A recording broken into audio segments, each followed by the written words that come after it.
कल यूपी के जिले हाथरस विच जो घटना घटी है उसने फिर एक बारी देश को शर्मसार किया। मनीषा नाम की बेटी के नाल 4 दरिंदियां वालों बलात्कार किया गया, रेप किया गया। उस बच्ची दीयां हड्डियां तोड़ दित्तियां गईयां, लत्तां बाहां तोड़ दित्तियां गईयां, रीढ़ की हड्डी तोड़ दी गई। इत्थे ही बस नहीं, उस बच्ची की जीभ भी कट दी गई कि वह अपने बयान पुलिस नूं ना लिखा सके, दे सके। की हो रहा साडे देश विच? जिहड़े देश नूं गुरुआं पीरां दी धरती कहा जाता, जिहड़े देश नूं करोड़ां भगवानां दा पितामा कहा जाता, जिहड़े देश दे विच सवेरे शाम पाठ पूजा हुंदी है, उस देश दे विच ही इहो जिहियां जदों घटनावां घटण तां बहुत वड्डी शर्म वाली गल है साडे लई। ये कोई पहली घटना नहीं। इत्थे निर्भया कांड वापरिया, दामनी कांड वापरिया, आशिफा कांड वापरिया। कुलदीप सेंगर वाला तुसीं पढ़ के वेखो, यूट्यूब ते सर्च करके वेखो की होया, तुहाडे सारा सामने आ जाएगा। ये तो वो बच्चियां ने जिन्हां दी खबर मीडिया विच आई तो लोकां नूं पता लग्या, भावें सोशल मीडिया द्वारा पता लग्या, भावें आम मीडिया द्वारा पता लग्या। ये तां साडे सामने खबर आईयां ने, नहीं तो ऐसियां बच्चियां भी ने जिन्हां दे नाल ये बलात्कार करके उन्हां नूं खत्म भी कर दिता जांदा, भाफ भी नहीं निकलदी। सो की हो रहा साडे देश विच? करोड़ां भगवानां दे देश विच भगवान आराम नाल सुत्ता पिया, उहनूं कोई फिक्र नहीं साडियां धीआं साडियां बच्चियां दी। वो जिहड़ा असली भगवान है, वो भारती संविधान है, उहनूं तां बंद करके रखिया पिया। उहदी तां एक गल नहीं सुणदे। जिद्दण भारतीय संविधान डंडे के जोर पर इत्थे लागू किया गया, एक भी बलात्कार नहीं होएगा इत्थे, एक भी। जे कोई यह जिहा कुकर्म करेगा, संविधान ने टंग देना चक के। पर की करे संविधान भी उहदी किते सुणदे ने, उहनूं तां खत्म कर लगे हुए ने। भैणों, भावें कि तुहाडे लई कानून बनिया है, तुहानूं ये कानून लागू करवाउणा पैना, ते इहदे नाल ही एक तुहानूं संसद दे विच बिल रखना पैना। उस बिल नूं पास करवा के उहनूं भी कानूनी रूप देना पैना। वो बिल बलात्कार दे विरुद्ध होना चाहिदा, भी इत्थे कोई भी किसी भी बच्ची दा, औरत दा बलात्कार ना कर सके। जे कोई करेगा तां उहनूं सजाए मौत मिलनी चाहिदी है। ये जिहड़ा बिल है, ये संसद दे विच पेश होना चाहिदा। ये कौन कर सकदा? हुण तां औरतां ने ना जिहड़ियां, वो विधान सभावां विच भी बैठियां ने, औरतां संसद दे विच पार्लीमेंट दे विच भी बैठियां ने। इत्थों तक संयुक्त राष्ट्र जिथे 193 देश इकट्ठे होंदे ने, उत्थे भी साडे देश दीयां औरतां बैठियां ने। उन्हां दा फर्ज बनदा कि इस बिल नूं संसद दे विच रख के पास करवा के कानूनी तौर पर लागू करवाया जावे। ते साडियां भैणां नूं सारियां नूं इस बिल दे लई सड़कां ते आ जाना चाहिदा। जिस दिन औरत सड़क ते आएगी ना, उस दिन ये बिल संसद नूं भी पास करना पएगा। क्योंकि जदों औरत सड़क ते आएगी, वो इकल्ली नहीं आएगी, उहदे नाल उहदा परिवार आएगा, औरत दे नाल उहदा पति आएगा, उहदे माता पिता आउणगे, उहदे सस सहुरा आउणगे, उहदे भैण भरा आउणगे, उहदे जेठ दिओर जठाणियां आउणगीਆਂ। इत्थे ही बस नहीं, उहदे धी पुत्र भी आउणगे कि इत्थे औरत नूं सन्मान मिलना चाहिए, इज्जत मिलना चाहिए है।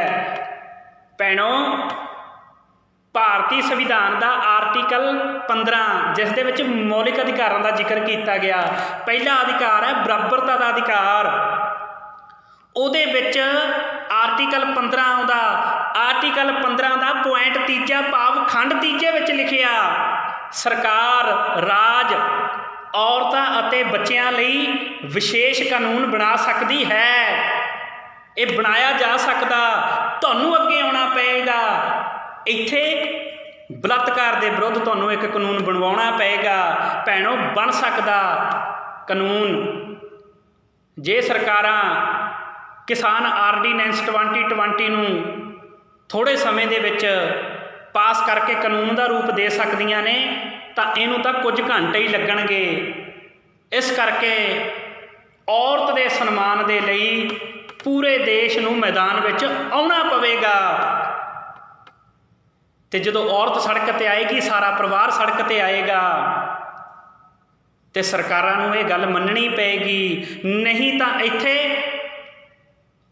ਇਹੋ ਜਿਹੀਆਂ ਘਟਨਾਵਾਂ ਵਾਪਰਨਗੀਆਂ। ਜਿਹੜਾ ਇੱਥੇ ਕਾਨੂੰਨ ਚੱਲਦਾ ਨਾ, ਇਹ ਤਾਂ ਉਹਨੂੰ ਨਹੀਂ ਮੰਨ ਰਹੇ, ਉਹਨੂੰ ਖਤਮ ਕਰ ਰਹੇ ਨੇ। ਤੁਸੀਂ ਜਦੋਂ ਇੰਡੀਅਨ ਪੈਨਲ ਕੋਡ ਸੈਕਸ਼ਨ 1860 ਨੂੰ ਪੜ੍ਹੋਗੇ, ਜਿਹਨੂੰ IPC ਪੈਨਲ ਕੋਡ ਕਹਿ ਦਿੰਦੇ ਨੇ, ਉਹਦੇ ਵਿੱਚ ਧਾਰਾ 375 ਅਤੇ 376 ਦਰਜ ਹੈ। ਮੈਂ ਬੇਨਤੀ ਕਰਾਂਗਾ ਸਾਰੀਆਂ ਭੈਣਾਂ ਨੂੰ, ਮਾਤਾਵਾਂ ਨੂੰ, ਬੱਚੀਆਂ ਨੂੰ ਜ਼ਰੂਰ ਪੜ੍ਹਿਓ। ਹਿੰਦੂ ਕੋਡ ਬਿੱਲ ਜੋ ਡਾਕਟਰ ਅੰਬੇਦਕਰ ਸਾਹਿਬ ਜੀ ਲੈ ਕੇ ਆਏ ਸੀ, ਉਹਨੂੰ ਜ਼ਰੂਰ ਪੜ੍ਹਿਓ। ਉਹਦੇ ਵਿੱਚ ਤੁਹਾਡੇ ਅਧਿਕਾਰ ਦਿੱਤੇ ਨੇ। ਅਤੇ ਇਹਦੇ ਵਿੱਚ ਇੰਡੀਅਨ ਪੈਨਲ ਕੋਡ 1860 ਦੇ ਵਿੱਚ ਜੋ ਧਾਰਾ 375 ਅਤੇ 376 ਹੈ, ਇਹਦੇ ਵਿੱਚ ਦੱਸਿਆ ਗਿਆ ਵੀ ਬਲਾਤਕਾਰ ਕੀ ਹੈ। ਜੇਕਰ ਕੋਈ ਤੁਹਾਡੇ ਨਾਲ ਇੱਦਾਂ ਦੀ ਛੇੜਖਾਨੀ ਕਰਦਾ, ਤੁਸੀਂ ਪੁਲਿਸ ਨੂੰ ਦੱਸੋ, ਕਾਨੂੰਨ ਨੂੰ ਦੱਸੋ, ਉਹ ਦੋਸ਼ੀ 'ਤੇ ਕਾਰਵਾਈ ਕਰੇਗਾ। ਉਹਦੇ ਵਿੱਚ ਸਜ਼ਾ ਦਾ ਵੀ ਪ੍ਰਾਵਧਾਨ ਕੀਤਾ ਗਿਆ ਹੈ। ਜਿਹੜਾ ਤੁਸੀਂ ਬਲਾਤਕਾਰ ਦੇ ਬਿੱਲ ਦੀ ਮੈਂ ਗੱਲ ਕਰ ਰਿਹਾ, ਇਹਦੇ ਵਿੱਚ ਤਾਂ ਸਜ਼ਾਏ ਮੌਤ ਹੋਣੀ ਚਾਹੀਦੀ ਹੈ। ਪੂਰੀ ਇਨਕੁਆਇਰੀ ਕਰਨੀ ਚਾਹੀਦੀ ਹੈ। ਉਸ ਤੋਂ ਬਾਅਦ ਸਿੱਧਾ ਫਾਂਸੀ 'ਤੇ ਲਟਕਾ ਦਿਓ ਉਹਨੂੰ। ਜਿਵੇਂ ਬਾਹਰਲੇ ਦੇਸ਼ਾਂ ਦੇ ਵਿੱਚ ਕਾਨੂੰਨ ਬਣੇ ਨੇ ਨਾ, ਉਹ ਪਤਾ ਕਾਨੂੰਨ ਕਾਹਤੇ ਬਣੇ ਨੇ? ਜਿਹੜੀ ਔਰਤ ਹੈ ਨਾ, ਔਰਤ ਦੇ ਨਾਲ ਜਦੋਂ ਕੁਕਰਮ ਹੁੰਦਾ, ਰੇਪ ਹੁੰਦਾ, ਬਲਾਤਕਾਰ ਹੁੰਦਾ, ਉਹ ਜਿਹੜੇ ਦੋਸ਼ੀ ਨੇ, ਇਹ ਕੁਕਰਮ ਕਰਨ ਵਾਲੇ, ਰੇਪ ਕਰਨ ਵਾਲੇ, ਉਹਨਾਂ ਨੂੰ ਤਾਂ ਨਫ਼ਰਤ ਭਰੀਆਂ ਨਿਗਾਹ ਨਾਲ ਵੇਖਿਆ ਜਾਂਦਾ। ਸਾਡਾ ਸਮਾਜ ਇਹਨਾਂ ਔਰਤਾਂ ਨੂੰ ਵੀ ਦੇਖਣਾ ਸ਼ੁਰੂ ਕਰ ਦਿੰਦਾ ਜਿਹਦੇ ਨਾਲ ਪੀੜਤਾਂ ਨਾਲ ਇਹ ਭਾਣਾ ਵਰਤਿਆ ਹੁੰਦਾ।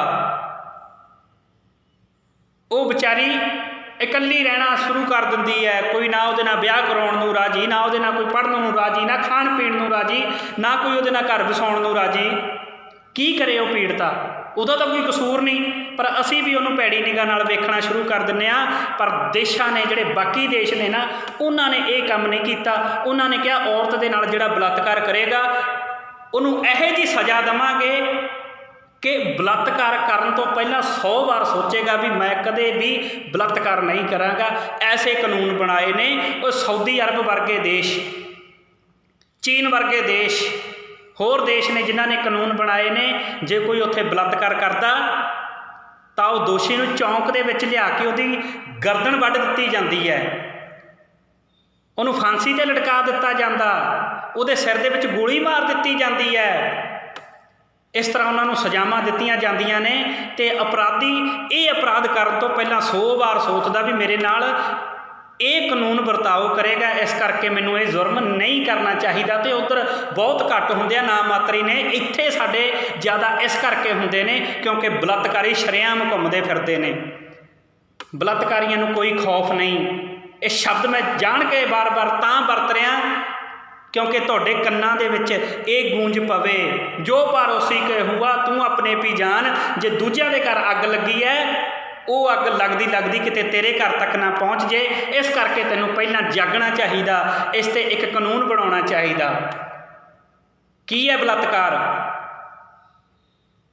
ਇੰਡੀਅਨ ਪੈਨਲ ਕੋਡ 1860 ਧਾਰਾ 375 ਅਤੇ 76 ਦੇ ਵਿੱਚ, ਜਿਹੜੀ 376 ਹੈ ਉਹਦਾ ਊੜਾ, ਆੜਾ, ਈੜੀ, ਸੱਸਾ ਭਾਗ, ਉਹਦੇ ਭਾਗ ਅੱਗੇ ਬਣਾਏ ਗਏ ਨੇ। ਉਹਨਾਂ ਵਿੱਚ ਦੱਸਿਆ, ਪੜ੍ਹ ਤੁਸੀਂ ਆਪੇ ਲਿਓ, ਮੈਂ ਤੁਹਾਨੂੰ ਇਸ਼ਾਰਾ ਕਰ ਦਿੰਦਾ।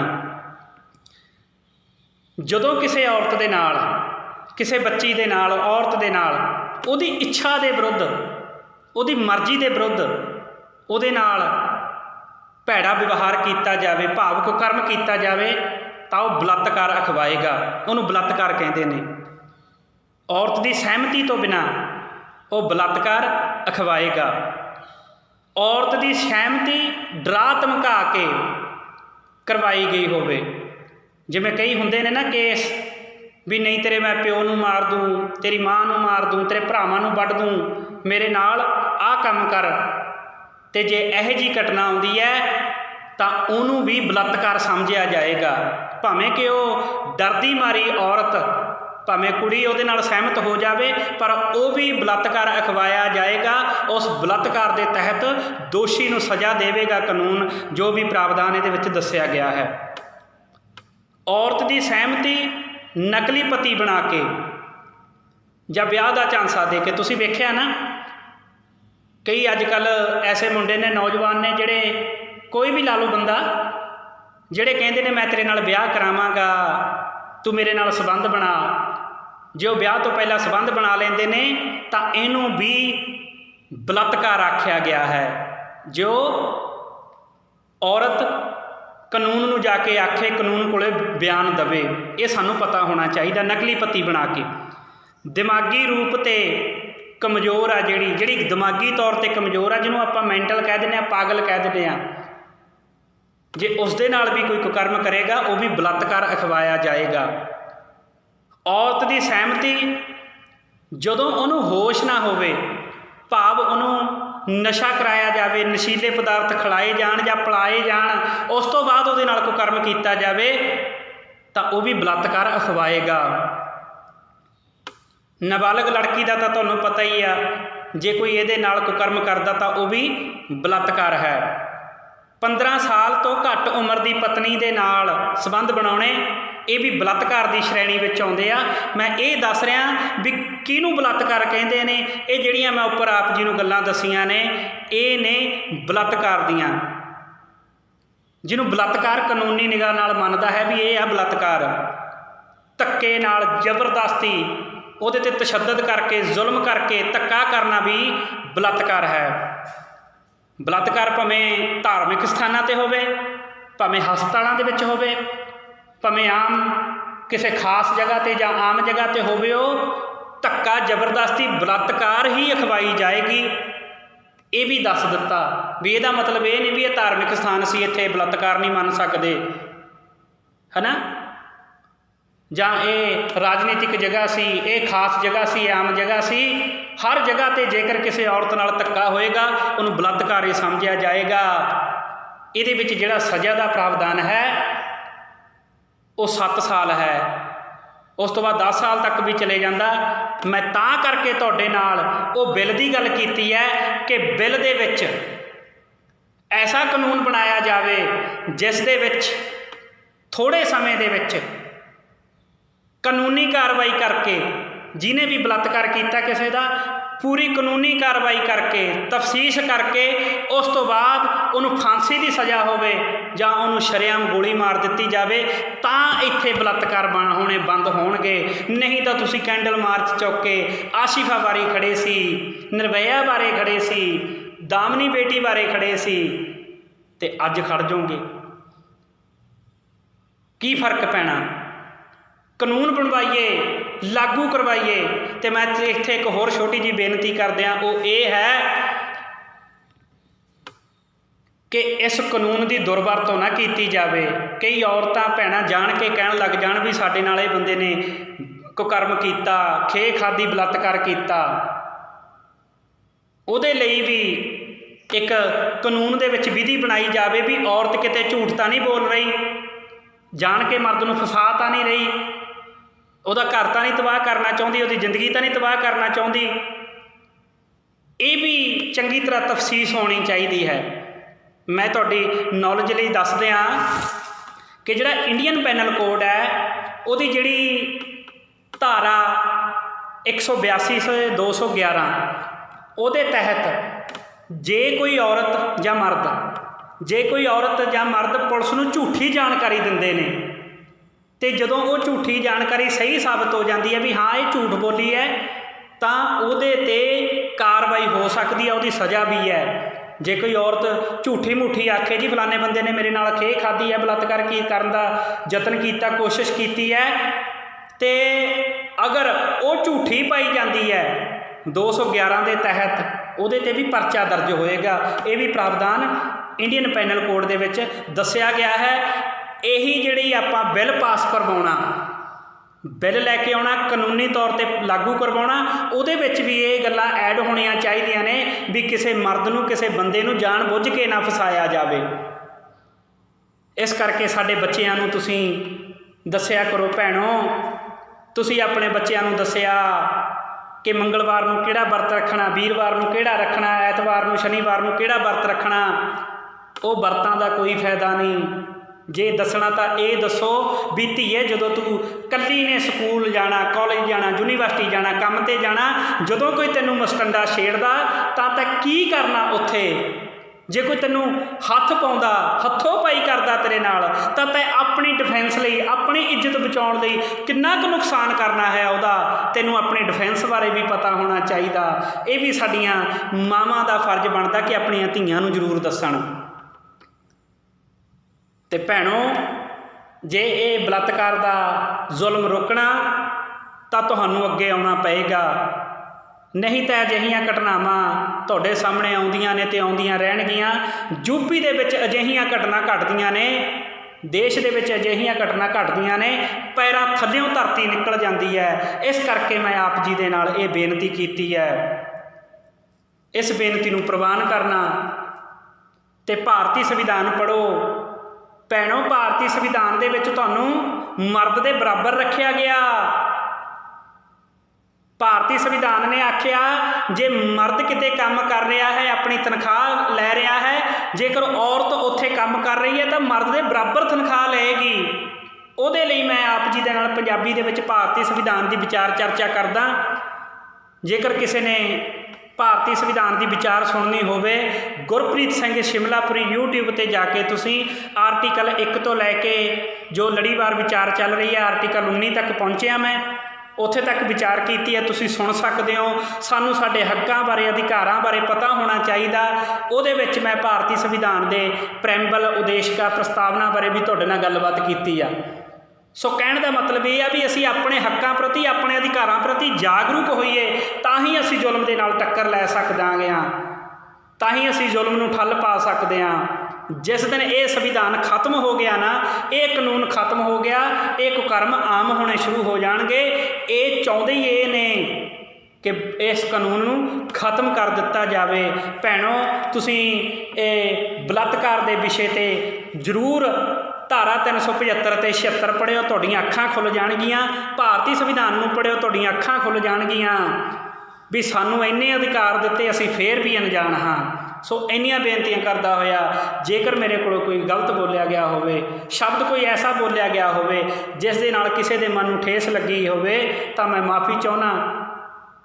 ਆਓ ਆਪਾਂ ਸਾਰੇ ਰਲ ਮਿਲ ਕੇ ਇੱਕ ਆਵਾਜ਼ ਬੁਲੰਦ ਕਰੀਏ, औरत के सम्मान में भारतवासी मैदान में, औरत के सम्मान में भारतवासी मैदान में। वाहिगुरू जी का खालसा, वाहिगुरू जी की फतेह। जय भीम, जय भारत, जय संविधान।